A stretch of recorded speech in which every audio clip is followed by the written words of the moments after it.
Hello, folks. So I'll just tell you a little bit about my work, a few recent projects, and where I'm trying to go from here. So I work with lace. Sometimes I mean that literally, sometimes I do not mean that literally. This generally manifests in three different ways: through sculpture on the left, through the literal lace with thread in the middle, and not so literal with drawing by layering cursive text to create a lace-like effect. Generally, this work is figurative. There's a couple reasons why I work with lace. One, I think it's just a fascinating material. It's historically domestic, it's intimate and soft, and it's also sort of a non-traditional material for fine art. But also I'm interested in it conceptually. I love the fact that it's all of these individual threads, and how those connections are made creates this infinite possibility of patterns. So in a bizarre little way, I find it as a metaphor for human connection. So it was a long, meandering path to come to lace, but I found it, I dug it, and I've been sticking with it. So I'll show you a few projects of how this is manifested. This is a permanent sculptural installation by a private client from last year, where the primary material is lace magnolia petals. So when it comes to sculpture, very often the underlying material is still actually thread or lace, and then I'm combining it with a water-based resin to give it sculptural form. And with sculpture, you often end up with a wide variety of other processes. Sometimes, in my case, they're often woodworking processes. How it can manifest as a textile. This is a very recent commission, about a 10-foot by 10-foot textile lace piece. And in this case, when it comes to the textile, I'm using a sewing machine as a drawing tool. And this can incorporate wool from our family farm, which is about an hour away. So the dyeing of the wool happens, shearing, dyeing, all that good stuff happens down there, and then the sewing happens up here in my studio. And there's a few variety of processes that happen with that as well. And with drawing, that's pretty self-explanatory, but in some cases, such as this, a little different, where the writing and the drawing has actually been printed onto a clear adhesive vinyl. And this was installed as a temporary public installation a few years back at Art in the Loop Foundation. So how I market and show these different types of work, I show my textile work specifically at Weinberger Fine Arts. The sculpture I show at the Bunker Center for the Arts. And the drawing, I left it a little bit more open. Thus far, it's seen the most success in grant-based projects. And what I hope people find interesting about my work is that it's sort of a different and interesting take on textiles, and specifically lace.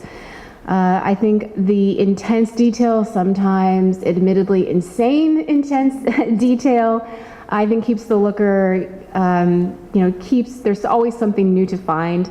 And I'm also really interested in sort of pushing the fact that some of this material, is locally sourced. It's a very Midwestern rural process handed down generation to generation.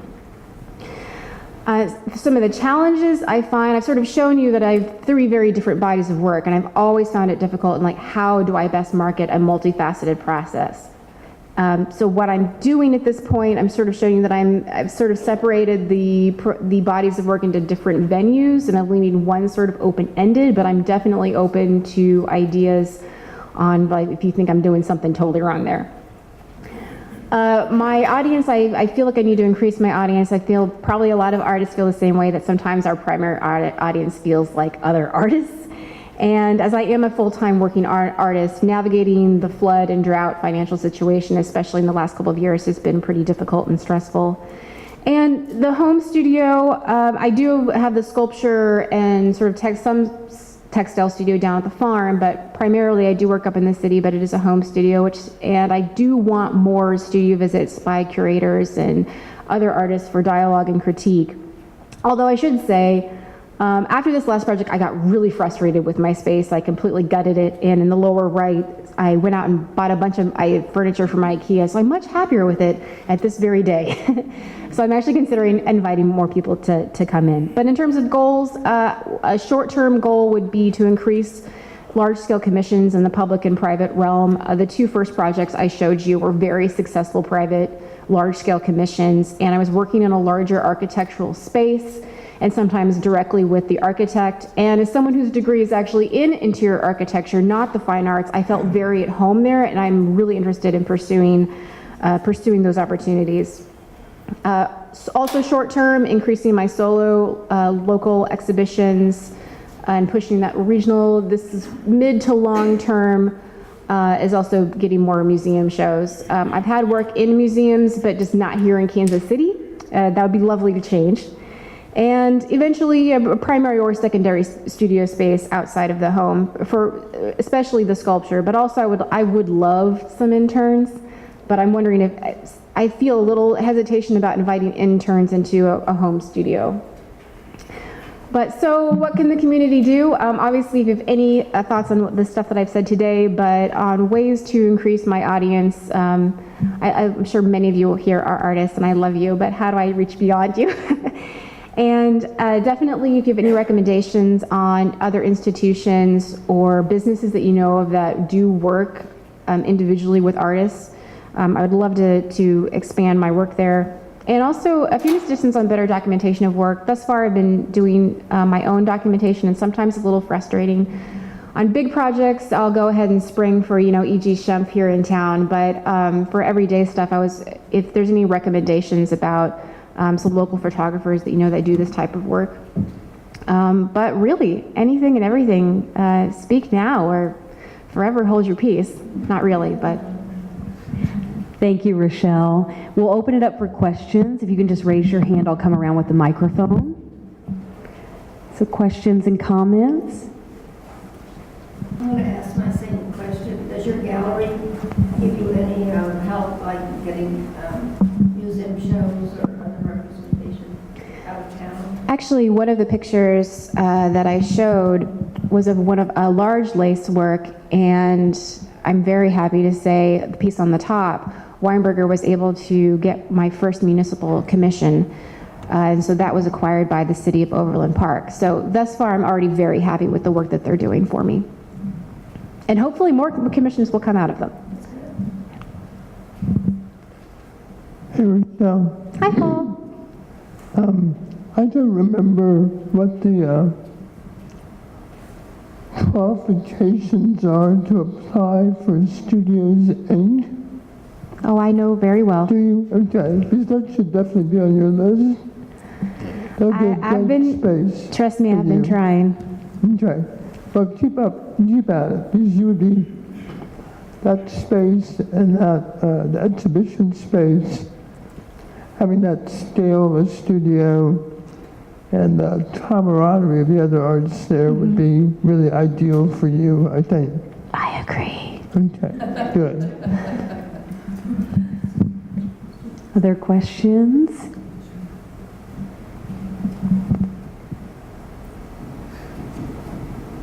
Rachelle, you had said that you were a recipient, or I think it was mentioned that you're a recipient of one of the grants. How long was that process? Can you talk more about that process itself? Sure. I've received local and national grants, not as many national, but in terms of the inspiration grants from Arts KC, I've received 3 inspiration grants, and for very different things. I'm always happy to talk to people if they would like some advice. Generally, grants tend to be, there's usually some sort of letter of inquiry, so it's usually a 2-step process where you lay out the fundamentals, and then if you get past that stage, they're like, all right, really give us the details. For me, I've had various different things. My first one was to try out my first installation, and it allowed me to get into ceramics for the first time. The second time, it allowed me to buy a new piece of equipment, which sometimes can be a little tricky trying to sell that, but apparently I can write, and I made that happen. And the next time was for a very specific project that was very different from what I usually do. So there's different ways in which it can happen. Rachelle, will you flip to your goals or challenges slide, please? If anyone does have any thoughts on marketing a multifaceted practice or things that look very different, please let me know. So you said your background is interior design?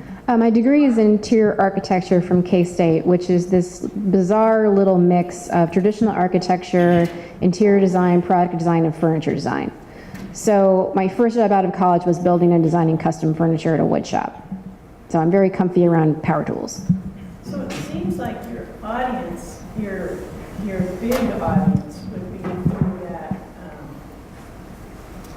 that realm because you're comfortable in it and you can talk the language and they have spaces they need to fill. So unfortunately, I'm clueless on how you reach out, but it just seems like you're a perfect fit for all your multifaceted work. Any of it could go through that connection. It's certainly something I've thought about and tried a little bit to some degree. Unfortunately, when I first got out of school and decided, no, I wanted to be an artist since I was 5 years old, I'm gonna friggin' do it. All I knew were architects. I knew nothing about the art scene in Kansas City, didn't know any artists. Now it's the flip way around. Now I don't know anybody in architecture. Well, there are a few. And journals and that kind of thing? where you Locally, get published? I'm not so sure. Well, even bigger, why local? Well, I did reach out to a national sort of online publication to get the streetcar piece that looked like the image on the far right. I did get that published through a public art project design website. But yeah, trying to reach out and make connections to a different field is a little tricky. Rachelle, I think you're poised really well. Like we were talking with Nina, like prints that, or things that small handmade things in a gallery and then museum pieces, and then you have public art. And I just think you've got those covered really well. I guess my question would be are you happy doing all those equally and with the public art? Because I see on Cafe and some of these listings, like these big public art calls, and like, do you want to go for some of those? Because it seems to me you really could, or maybe you're doing that. Or how do you feel about like that distribution of your creative talent? Where do you want to apply it? The public art, sometimes it's really tempting, but I'm not quite sure because everything can be so utterly different. And I'm someone to begin with who wants to go in all directions at once. And even when I say I do lace, it still ends up being 3 very different things. So I'm trying to sort of keep them right there. So how far do I want to go with the public art? Beyond local things? I'm not quite sure. Honestly, if I had to pick between public art and having my work in museums, I want my work in museums. Sorry.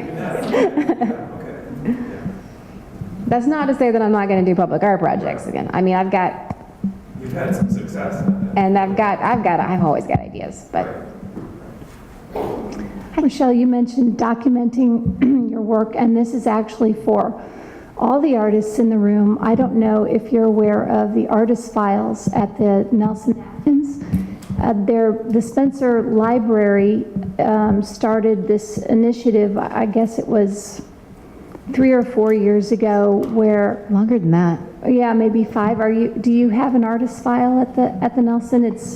No, I have for other people. It's a file on you as a local artist, and you can fill it with all of your everything that happens with you and your artwork, whether it's show cards or articles, anything that's been written about you, and then it's preserved at the Nelson Art Gallery. And I've actually had a number of people look through my artist file and contact me about my work. So I had a student write a paper on me. I had some people interested in buying my paintings. It actually is a really neat thing. It also is conserving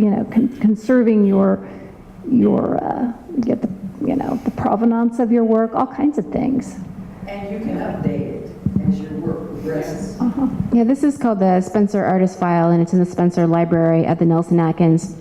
No, I don't have a Spencer file. I have a file folder in my studio labeled Spencer Artist File, and I've Go bring it over to them for sure. and it's been a number of years. It was started by the head librarian who recently retired. I can't remember her Marilyn name. Carbonell. Yes, lovely lady. But no, I need to add that to my to-do list. Thank you. Other questions? Hi, Rachelle. Hi, Nan. Okay, this might be a tough question to answer, I don't know, but what have you found to be the most fruitful investment of your energy, your creative energy, just energy in general, as an artist? I think in this last year that's really tricky because my two largest commissions and therefore most of my money coming in from artists came from a random cold call because someone saw my name in the paper. So sometimes what's the most fruitful thing ends up being sheer chance. And that can be really frustrating. I mean, you're really grateful for it, but at the same time, you're like, well, how do I build on this? Someone randomly seeing my name and deciding to give me a shot. Other than just doing more stuff and trying to get your name out there more. They saw your name where? In the Kansas City Star. I didn't even know it was in there. But they just said, Rachelle Gardner-Roe works with lace.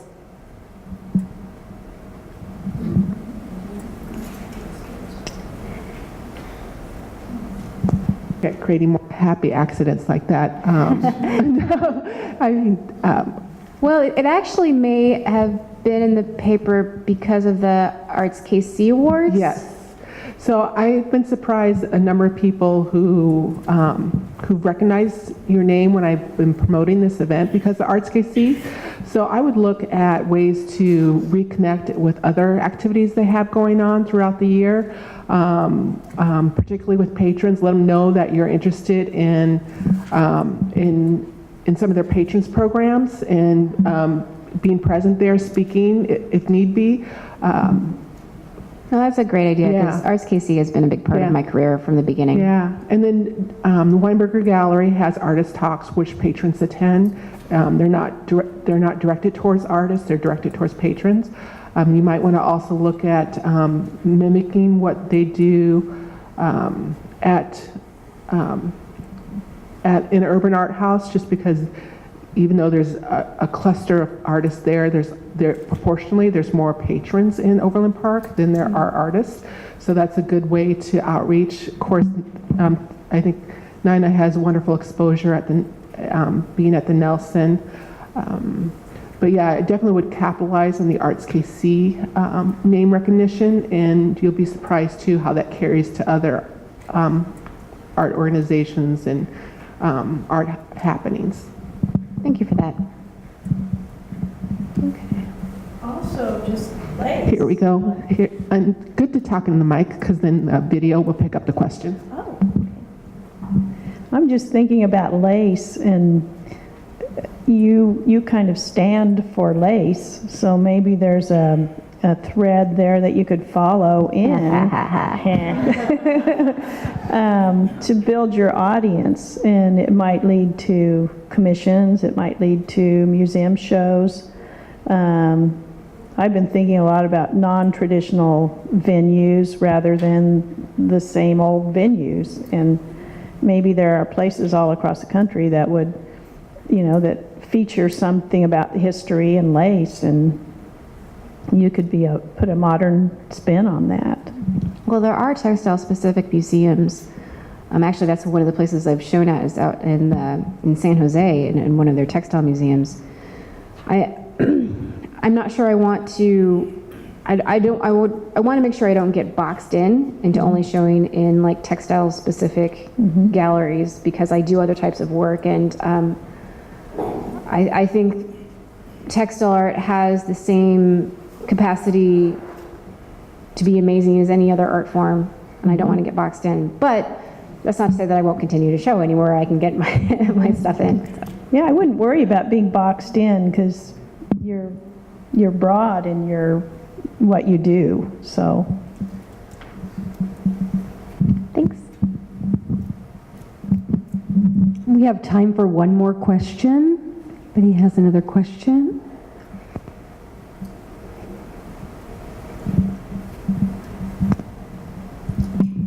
This isn't really a question, it's a suggestion. There are several places like Colossal or Board Panda online that show a lot of artists' work, and I've been considering doing this myself and just sending in a proposal to have my work on their site. Those are very creative, interesting sites. And also, a long time ago, I did an unusual work, and I took a lot of pictures of it, and I'm good at writing too, and I sent it out to some art magazines, and it ended up getting published.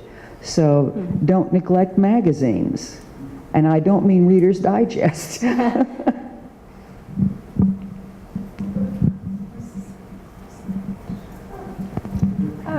Rachelle, I was wondering if you'd considered teaching any workshops, because you have such a unique thing to offer to people.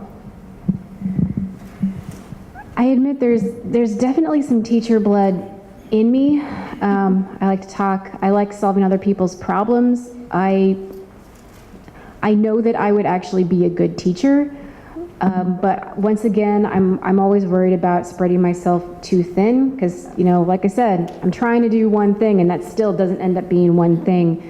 I think if I went the teacher route, I would spread myself too thin. Yeah, I can totally understand that. The way that I justify it is that I do demo art during the lesson, so I'm actually producing work that I can sell while teaching.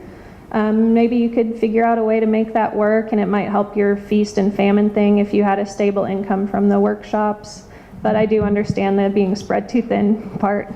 I mean, I'm happy to demonstrate what I do, and I've done that. When one of my large commissions, they had a big celebration party evening. I mean, people were walking in all over the campus with beer and stuff. And I just set up my sewing machine. I brought in a bunch of stuff, and I was just sewing in front of anybody who walked by and talking to them about my work. So that kind of thing, I'm happy to do at any time. Well, very cool. And I have been teaching workshops and using the gallery space. So if you need a space with, you know, folding chairs and tables, whatever, then you're welcome to come by, use my space. Oh, thanks, Vanessa. We went to high school together. Her mom was my high school art teacher for 4 years. Who is also here. Oh, great. Yeah. Cool.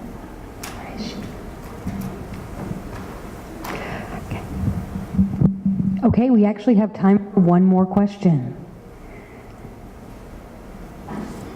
Can you flip to your other slide, goals, I believe?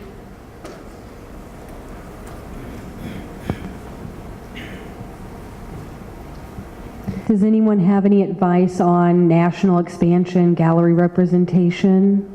Do any artists here have representation outside of Kansas City? Yeah, Jill and Charles, you're both in St. Louis, right? Would one of you like to speak on that a little bit? No pressure. Is get online and find, whether it's curators, gallery people, and find their names, and even if you don't know them, do an introductory email and target the people, like whether it's a fiber curator or a sculptural curator, and just send them stuff. And you might not hear it back, but stuff can happen if they know who you are. That's especially if you have a show. I would do that if you have a show. Did you visit the gallery in St. Louis before you approached them? Yes, many times. I went to every single opening I possibly could there. But yeah. Yeah, I think what I would add to that is when you see a friend or someone you know whose work you admire and you see that they're having a show out of town, follow that and then maybe contact your friend and ask them, how did you get that particular opportunity in that city at that location? And, because cold calling is so hard, to ask them if they would be willing to do an email introduction of your work to that gallery is also a strategy that many people use. I know it's really difficult, but some other strategies would be if you really want to get out of our particular region, try for a 2-week residency in another city and use that as a networking opportunity as well. Thank you, that's a good idea. And our last question for you, so for 2019, what can we as a group do to help you grow your business? Tell people I rock. We can do that. Just if you see me out and about and anything that we've talked about here comes to mind, please feel free to chat me up. I did not mean it when I said forever hold your peace. Well, great. Thank you very much. Thank you, everyone.